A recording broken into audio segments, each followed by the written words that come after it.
Welcome back, everyone. My name is Gina Watts, and co-hosting with me is the one, the only, my friend and yours, Mr. Andrew McPeak. Glad to be here, Gina. I'm glad to have you. Are you sure you're glad to be here? Oh, man, you have no idea. This is going to be good. It's because we have special guests, isn't it? A lot of them. Oh, yes. Mm-hmm. All right. I thought it was because of me.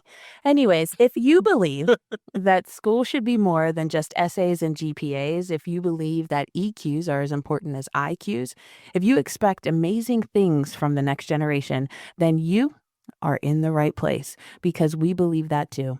And we have a special treat today. We're bringing in experts on emerging technology in schools straight from the front lines. And no, that's not a tech developer or some academician person who thinks they know everything. It's the people who are actually using it every day, experiencing it every day. We got students. That's right.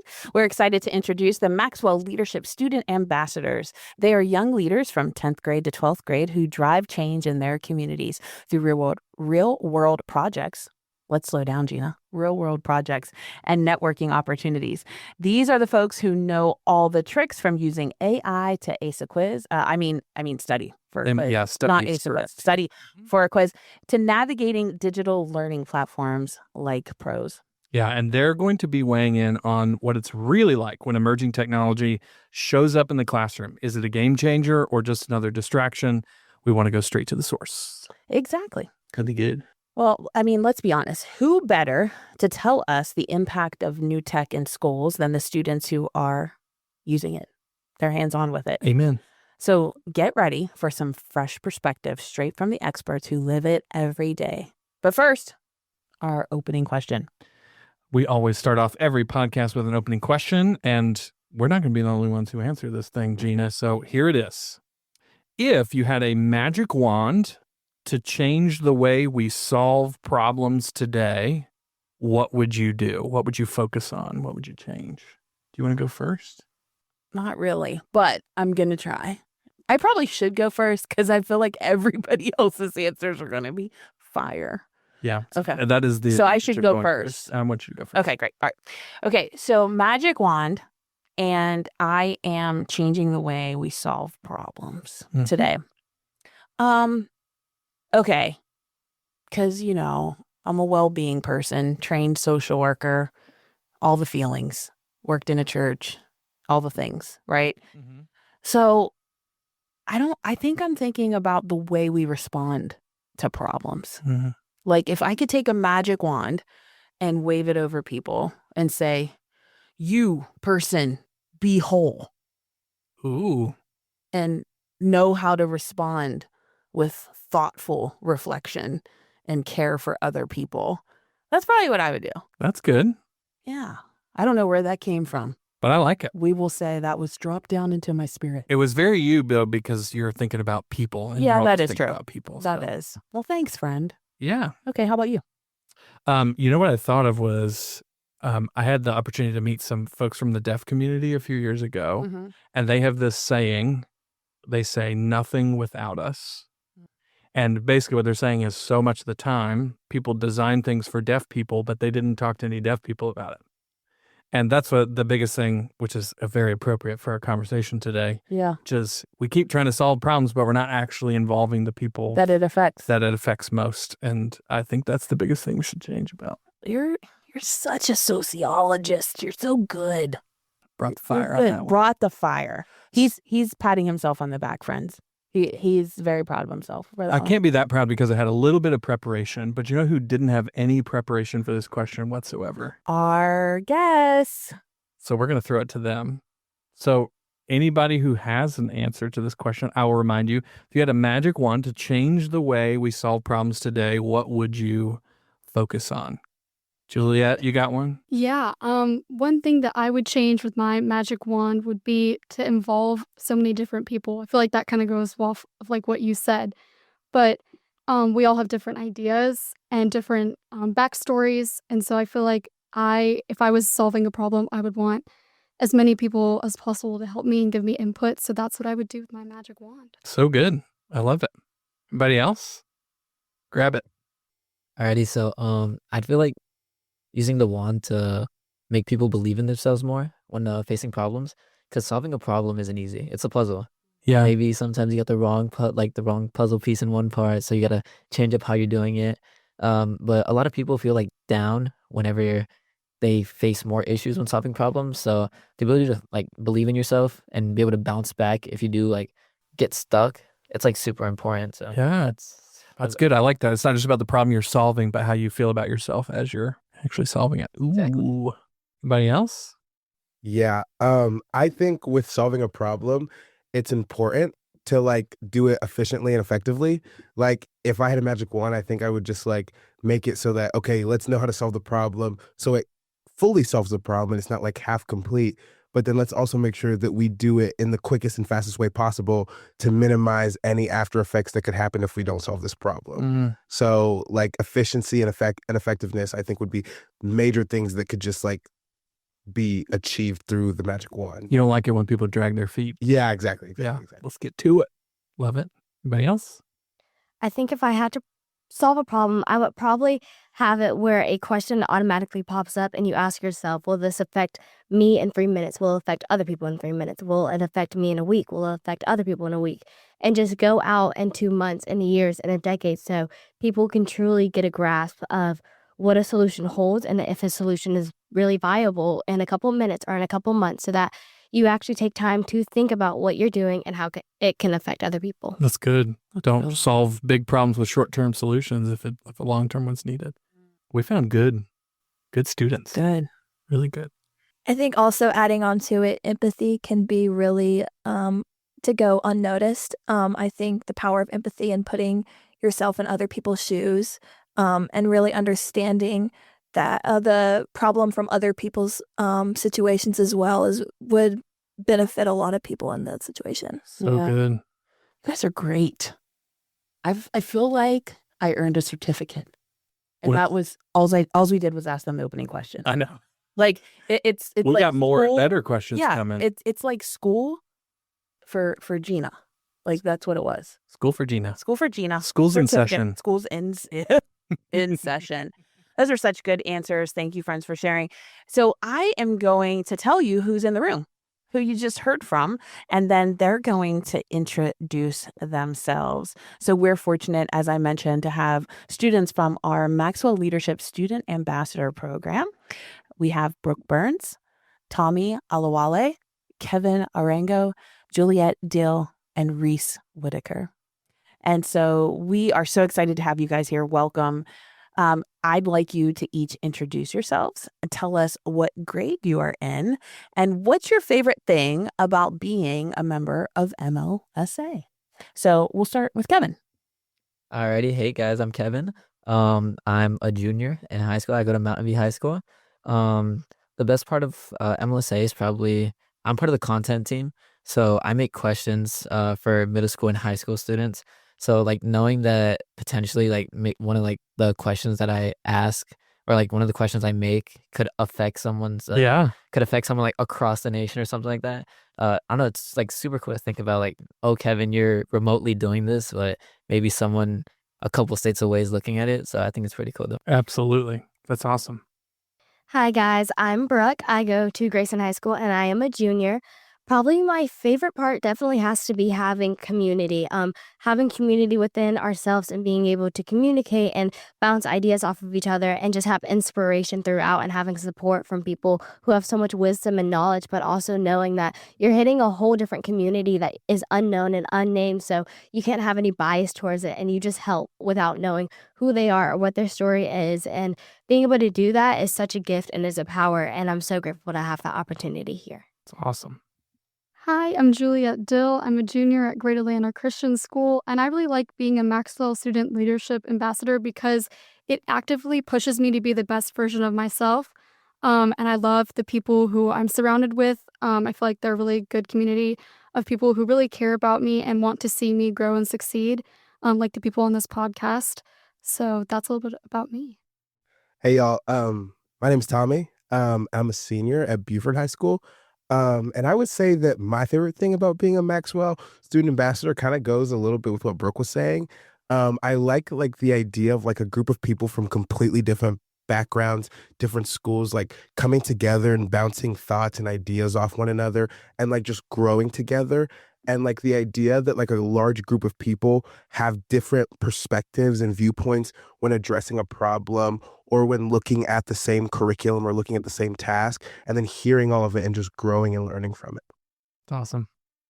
Hi, my name's Reese. I'm a senior at Chestatee High School, and my favorite part has been just learning so many skills that are applicable to real life situations and just learning more about how to be a leader and how people's just work in general. I've been doing that a part of the research team of just like how the brain works and how you're able to take these skills and put it into real life situations.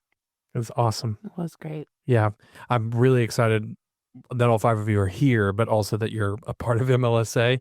You guys may not know this, but you actually make us better. So to get to learn from you all in all these contexts is great. So we're excited to have you here, certainly, though, for our conversation today. Our goal is to kind of pick your brains about this topic of using tech in schools. Emerging tech has certainly made a difference on your learning experience, right? Mm. Technology is a part of it. It probably, I'm guessing you guys have thoughts on some of the big topics, like whether or not phone bans should be happening in schools or other things like that, things that are kind of hotly debated. But we also want to ask you about what tech you'd like to see show up in schools and how students should be involved in some of those kinds of decisions. So I think it's going to be a really great conversation.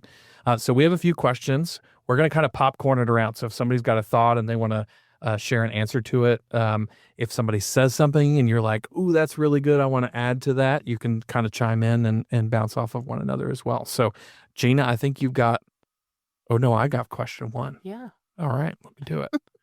So, all right, here's question number 1. Anybody can answer. Share a time when a new digital tool really helped you with a school project or an assignment, and what made that tool really useful to you. Go, Brooke. Okay, so personally, I do struggle with a lot of dyslexia. So I have problems with sometimes speech and even spelling. So when there is devices like Quillbot and even Grammarly, it allows me to find a way to spell. It allows me to find a way to enhance what I am saying and not feel behind or feel that I am not really doing as well as I should, because it is teaching me and it is showing me. Though I do not know how to spell certain words, does not mean that I am behind, does not mean that I cannot do something or I can't spell something or pronounce something a certain way. So it really helps me so much when I'm on a time crunch and I have to write an essay, and I do not have to stress nor worry about having to spell every single word correctly and having it blend, because Grammarly and Quillbot truly does have my back when it comes to that. That's cool. That's a great example. One new tech that I got to use just this past week was image generating AI. It was something I had never used before, but I ended up creating a short story for one of my classes, and it needed to have illustrations. And so my teacher was like, you can use AI. And I thought, sure, why not? And it really was a good tool because it thought of things that maybe I didn't picture. And I was able to just incorporate some of those ideas and just like see my project in a new light. That's cool. So right now this year I'm taking a AP Calc, and it's not easy. It's Brutal. Yeah, it's brutal. So like programs like Mathway or like even Snapchat AI, like I use it, for example, like whenever I get stuck on a question for homework or something, like I just take a picture of the question and it solves it for me. But most of the reason I use it for is like because it shows you step-by-step process most of the time. So like when I'm able to like see the process, I write it down and it gets stuck in my head. So it makes everything 100 times easier. That kind of sounds like having an extra teacher in some ways. It's like yeah. a tutor. Yeah, at-home teacher, basically. Yeah, that's really cool. All right. Okay, so question 2, how do you feel about the balance between screen time and offline activities in school? What do you think about the recent trends in schools banning phones in the classroom? Do you support it or not? Tommy. Yeah, actually, I go to a school where they don't allow you to have your phone out. Like in class, like if a teacher sees it, like even hanging out of your back pocket, you get detention, and you have to like go pick it up at the end of the day. Oh, dang, yeah. And like, I think it's like fantastic. Okay. And like, there is times where I'm like, man, I wish I could pull out my phone right now and like text this person, or like, I wish I could use my watch. But it's like, at my school, it's just like you have nothing else to do but to pay attention to the teacher and learn. Yeah. And like I would say that like there's like a culture of like excellence and like there's a competitiveness in every student because it's like, okay, we're all paying attention and like we can't be distracted. So let's just like pay attention and do that to the best of our ability. And of course, like there's times when teachers are like, okay, like get out your phone to like upload a picture to like the drive or get out your phone to like text your mom if you need to, if it's like an emergency. But it's like, there's also a piece. It's like, I'm not missing out because everyone who goes to school here are the people that I'd be texting and like, we're all paying attention in class. So there's no reason for me to even have my phone out. So like, I love the idea of banning phones in school. And I think like, it would just like help people like just learn better. And how long have they been doing that at your school? So as long as I can remember. Okay, so like since you've been there, basically. Yeah. Okay. Like my brother couldn't have his phone out when he graduated ages ago. And it's like they've become more lax, but it's like still you can't have your phone out. Yeah. Yeah. That's good. Cool. I feel like I have a really unique perspective on this question because my school uses Yonder pouches. I'm not sure if everyone has seen that before. I feel like it's fairly new. But they're pouches that lock up your phone, and you can only get them open with magnets that the teachers have. And I'm not going to lie, at first, everyone didn't really trust what was going on, myself included. I think everyone was uneasy about the change because it felt pretty drastic. But I can say that it's definitely positively influenced me because it's forced me to pay attention. And I feel like to go off what you said, like, there's nothing to do but to pay attention. And since the people I would be texting are like their phones are locked up as well, it's positively influenced me. But there's also a downside, and that's that if I need to turn in something using my phone, that I'm not available to do that. Or if I need to use my phone for anything else, it's locked. So there are some logistical things you need to think about. But we started it just this year. So it's definitely new, but that's what I can say Getting about used to it. Yeah, right. Yeah. So, I mean, I think Tommy hit it like spot on with how I think about it. Especially with, like AP classes, like honestly, like obviously if you have your phone like right next to you, you're gonna want to touch it. You're gonna want to like open it up, see Snapchat, Instagram, see what's going on. But like ever since since I started junior year, I've honestly like forgot about my phone most of the time. So it's been really cool, like locking in, listening to my teacher, like actually talk, like getting to learn all these processes that I have to learn, especially like AP physics has been a struggle. So it's like being locked in is honestly amazing. So I feel like just taking away phones, well, for the most part, is positive as to, for example, like academic wise. Honestly, well, I do think that phones could be useful at times. Maybe emergencies happen. So like still keeping your phone in your bag maybe, but like teachers kind of just prompting you to just keep it in your bag. I think that's like the way to go. So at my school, we have no ban on phones at all. Our teachers actually, if you want to be on your phone in class, there's nothing said to you. And I feel like that has gotten me in trouble a little bit because it is really easy to just completely get sidetracked because there is no restriction on that. And that's come to hurt me because there are times that I'll be like, oh, I'm just going to go on my phone. And then I keep scrolling and I keep scrolling and I completely miss the past 20 minutes of class. And so I personally think that restricting phones is very beneficial because, I mean, there have been several instances that I've just got completely behind just because mindless scrolling is so easy and I just completely lost track of everything that has happened. So I personally think it's a really good idea, but I can also see how it is. There are some positives to having your phone, but I think the negatives outweigh that. Yeah. So at my school, we are able to have our phones out. Typically, if you are caught with it or actively on it during lesson, it is something that is disrespectful. So, of course, you'll probably get in trouble. However, they did take away our Wi-Fi. So with them taking away our Wi-Fi, I feel as if it's also a type of restriction that you have between yourself and the battle between yourself. Because when you're in the real world and you're working, you're going to be able to have your phone and no one's going to say anything. But it's learning to fight that temptation that I feel like it's important for students to instill. Now, I feel like it is important to still provide guidelines. However, when they talk about banning phones and taking it away, I feel as if I'm just like kind of iffy because some emergencies do pop up at Grayson sometimes, or when I need to text my mom to let her know I need to stay for something. So I feel as if heavy guidelines could be very beneficial, but taking it completely away can also do more harm than good sometimes. Yeah. Wow. Well, it's opinion. I mean, you're bringing up the debate, which Right. is if we take all the phones away, how are they going to learn to have their phones and not let it be a problem, right? And there's so many different opinions, and so it's really good to hear their different opinions in the room too. So I'm not surprised. Very well rounded. We didn't even do that on purpose. No, it was good. Okay. Really good. Okay, so I'm gonna move us to the next question just to keep us moving along. Question number 3 is, what new technology or features would you like to see come to school? And how do you think those things would be beneficial to you or maybe to other people? Anything on your mind? Tell me. Yeah, I was actually having a conversation about this recently with a friend, and the idea that teachers today and like even college professors are like more scared of AI than they are of like truly like incorporating it. Like Yeah. they're just 100% against it, and there's no reason that your work should come up as flagged by any of the AI detectors in any circumstance. But I found that like AIs rather provide creativity than they do just do the work for you. And I would love to see like teachers partnering with AI and like teaching students how to use AI rather than just like shutting it down completely and just like even like giving you consequences for using it.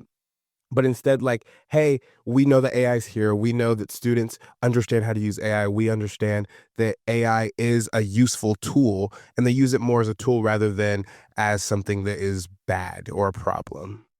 Any other new technologies? Okay, if I had to add in technology, I would probably have it where each teacher, at least during one period, they record their lesson so that we're able to access it later. But I would like to see a technology that takes bullet points onto what the teacher has said so that it's easier if you miss class or you misunderstood something that you can go back and understand it or break it down. Or something very unique, or probably that helps me personally would be having recording devices. I find that sometimes I can yap and I can talk a bunch rather than write things. So it would be very beneficial if I had a microphone that could connect to my Chromebook where I could just talk about everything and it would translate it for me so that I can focus more about creativity in the work rather than being stuck with a pencil and paper sometimes. That's good. That's good. And honestly, like that thing where your class is recorded and you can watch it later and see a transcription and all that, like that's a reality of college, you know? So it's like seeing that come to high school would kind of make sense. So anybody else? I think we're ready for question number 4. We are. I mean, I'm sitting here taking copious notes. I told you. I know. I'm getting educated today. Hopefully you get an A. I don't know if I'll get an A, but we'll see. We'll see. All right. Last question, friends. If you could advise school leaders, how do you think they should involve students in their technology decisions? Kevin's ready to go. Yeah, so like this is interesting because for my process and becoming part of a GSLT, I created Google Slides about a way that we can make technology safer at school, or like teaching how to use technology a safer way. And I'd say a lot of it goes into teaching kids to avoid cyberbullying. Cyberbullying, especially with like social media, it's terrible. Seeing comments that obviously affect a lot of people. It's the reason for people who cause harms to themselves sometimes. So being able to teach as a leader that technology obviously is useful. We can use it for various reasons that honestly are good. However, there is that 1% or like those couple of times where you see cyberbullying going on, and sometimes it's even worse than in-person bullying. So I feel like being able to teach students how to properly use this technology and like how to be a good person, not just in the real world, but online as well, is important because obviously, you know, the digital footprint, like your digital footprint, like follows you. Yeah. So learning to keep it clean, being the same person you are in person that you are online is like the main point. Yeah. Couldn't have said it better. I love that. It's good. Juliet? I think having a place where students can share their feedback anonymously is helpful. Because myself included and a lot of my peers, we hold our opinions back because of the fear of being judged by fellow peers or teachers. And not only being judged, but being reprimanded or maybe like punished for having our feedback, because it's not always going to be positive. Right. And so I think that could be really beneficial, where technology and things are being implemented to also implement a feedback box where we can share like what we think about it. I like that idea. It's really helpful. I think too, when the culture allows you to feel like you can share your opinion, that opens a door too. Because sometimes even when we say it's anonymous, if you still don't feel like you could share it without any issues, you still might not share it. Yeah. Or if you feel like they're never going to listen to this anyways, so why would I? Yeah, that's really good. I'm sure our listeners are listening. I hope. Pay attention. Yeah, Tommy. One thing that I would like to bring up is just being willing to talk to students. Like, so often they're like adults or even like change makers are making decisions that concern us, but then we don't ever get a say or an input on what the decision actually is. And just being willing to talk to students. Like, as a leader, I'm not only like leading people who are in my generation, but I'm also a representative for those people in my generation. Yeah. And fully understanding and knowing that, I realize like, okay, I have to be cognizant of like what is happening within my generation that I should communicate to people who can actually make a difference. And it's not only like, okay, we should get like 5 more minutes at lunch, but it's like, okay, there's a serious problem happening with Instagram, and like and adults should do something about this because it's hurting people. And just like being willing to have those conversations with students and not being scared that they're not going to take it seriously or even looking down on them. But it's like they actually have something to say because we're the ones who are experiencing what's happening. Yeah. So, yeah. That's good. Yeah, there's an assumption, it feels like, that's being made that the adults think they already know what you're going to say in some ways. So what you guys are saying is, no, we got a lot of different opinions and you never know exactly what we might be able to bring. So I love that. I think the normalization of technology is also becoming more of an issue, kind of adding on to what Tommy said, is that a lot of these issues are being normalized, and the issue of like how social media is impacting people who are just continuing, it keeps going down to younger and younger and younger generations, of what is the real impact of social media and will we do anything to stop it? I feel like there is an importance of learning lessons, as I've talked about earlier about how I had to use my phone and I used it too much and it backfired on me and I had consequences in the classroom. I think that freedom is important, but I also think there's a line between damaging and it being a lesson learned. And so I think that's something that should be talked about more. Yeah, that's really good, Reese. Identifying the difference. We found smart people. Very. Yeah. I feel like for some student leaders, I wanted to do a study and I want to see how many positive notes I could post each day until someone said something. And I think I got to number 29. And I will say I was exhausted. I was like, this is a lot of positive notes. It's a lot of quotes to come up with. And think about one thing I did not realize is those people who stay silent until you're there. As long as you're there and they see you continuously staying there, one day they will speak up. And one day people did. They started saying, as soon as I took a break, after one person responded, they were like, oh, we miss your quotes. I want them to come back. And following into that platform, I started in GSLT, I started posting quotes so that people could hear another aspect or another outlook. And sometimes it so happened to be a coincidence where it matched up with what they were struggling with or what they needed a solution with. So honestly, being present in a positive way on social media to show social media does not have to look one way. It can be well-rounded. It could be a different version. And sometimes it can be exhausting to continue posting and posting and posting, but there's so many people who see you that you don't think are there. So. Yeah. That's cool. That's very cool you did that too. Anybody else? Are we good? Yeah. Well, you guys were incredible. You guys, those of you who are listening can see why would we want these students to be a part of Maxwell Leadership Student Ambassadors? Because they're amazing, right? So these folks are a part of the MLSA program. It's a program tailored for middle school students and high school students, as well as college students. All of the amazing opinions you heard today are from high school age students. That's pretty cool. And we have a summer program, but it also is a continuous journey of growth and impact that these folks are a part of, not just where we're adding value to them, but actually where they're adding value to us and to their peers. And so as MLSAs, these students are able to elevate their leadership skills. They're able to engage and equip and get empowered to do really amazing things. And I just want to say before we move on that this is a program we're going to keep adding students to. And so if you're listening to this and you're thinking, I know somebody who would love to be a part of this, there's going to be a link in the show notes for you to find out more about MLSA, and we would love for them to join us and continue to grow this group of amazing students who are changing the world. So good. Yes, so good. I am completely overwhelmed. I have a page full of notes. I'm grateful that we got to spend time with you wonderful leaders today. Thank you guys for sharing with us. I have so much information in me. Almost too much information. Almost too much.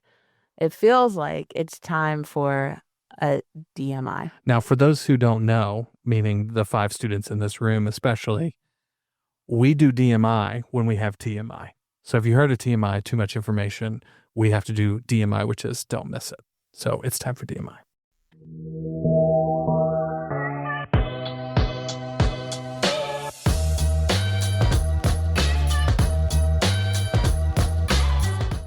So DMI stands for don't miss it. That is when we share the one thing we feel like we don't want to miss from today's conversation. So why don't you kick us off? You want me to go? Yeah. What is the thing that? Well, obviously, so many amazing things were said. I too took notes.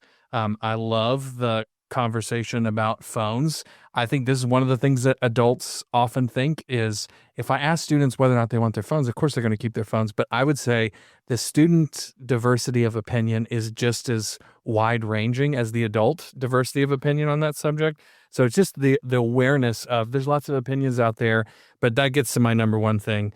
We've got to start asking the question, right? We've got to start involving students in these conversations because they're going to be able to give us insights that we can't find anywhere else.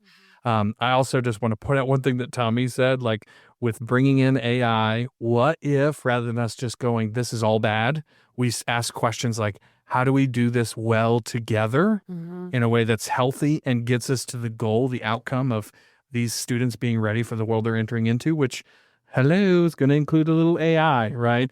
So are we actually equipping them? I think it comes down to, are we leveraging these things and are we doing them in healthy, constructive ways in a kind of a doing it together, which I really love. So what about you, Gina? I mean, okay, which ones do I pick?